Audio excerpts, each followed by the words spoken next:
शुभकामनाएं और बधाई के पात्र हैं आप सब तार चेंखर के रहने वाले, आप सब बड़े प्रेम बड़े मनोयोग से आप सब लोग कथा को सजा रहे हैं और दूर दूर से आप कथा में आ भी रहे हैं।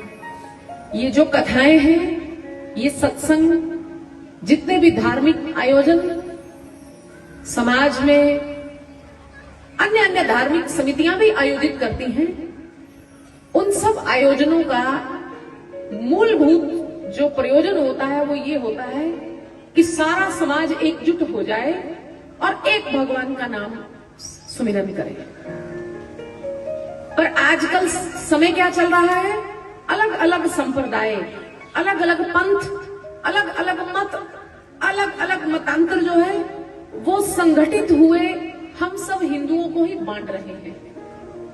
और विशेषकर श्रीमद् भागवत कथा को श्रवण करने से तो ये पता चलता है कि हम सब एक ब्रह्मा जी की संतान हैं, हम सब एक श्रीमन लक्ष्मी नारायण के बालक हैं। तो इसमें हमारे जितने भी कर्म हैं, हमारी जो भी साधन पद्धतियां हैं, जिस भी विधि से हम सब अपने आप को शांत करें, जिस भी विधि से हम अपने जीवन को जिए, हमको ये देखना है कि हमारी सब विधियां, हमारे सब तौर तरीके, हमारे सब रंग ढंग समाज को जोड़ने वाले होने चाहिए, तोड़ने वाले नहीं।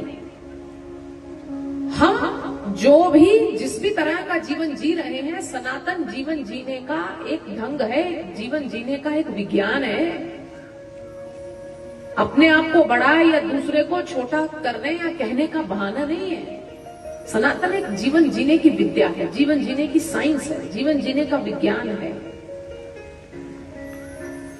तो यहाँ कथा के माध्यम से हम सारे गांववासी, हम सब इलाका निवासी एक जगह मिलके बैठे हैं। किस लिए बैठे हैं? एक शाश्वत सत्य को सुनने के लिए। किस लिए बैठे हैं? हम ये समझने के लिए बैठे हैं कि श्रीमन नारायण ने कब कब कैसे कैसे अवतार लिया।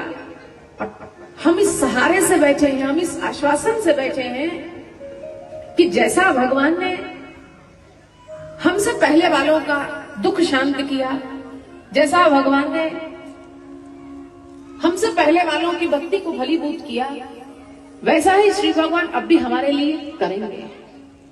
एको ब्रह्म द्वितीयो नास्ति, श्री भगवान एक ही हैं और ठीक उसी प्रकार उन एक ब्रह्म नारायण से उत्पन्न हुए हम सब जीव एक ही हैं।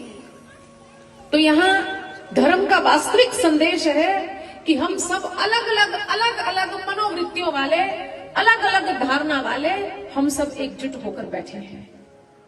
और जितनी संख्या में आप सब लोग बैठे हैं ना, ये वास्तव में संगठित हुए हिंदू की ही एक तस्वीर है। एकजुट हुए हम सनातनियों की ही ये एक सुंदर रचना, एक सुंदर ये एक चित्र है।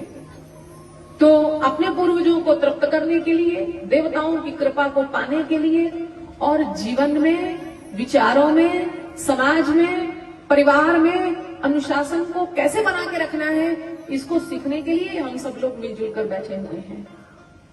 और श्री भगवान से ये प्रार्थना करते हुए कि हम सब श्री भगवान की कृपा के योग्य बन सके, हम इस लायक बन सके कि भगवान जो हमारे लिए कर रहे हैं, माँ भगवती जो हमारे लिए कर रही है, हम उनके प्रति आभार व्यक्त करें। जो माँ ने हमारे लिए बना रखा है, जो माँ भगवती हमारे लिए कर रही है, हम उसको समझ सकें।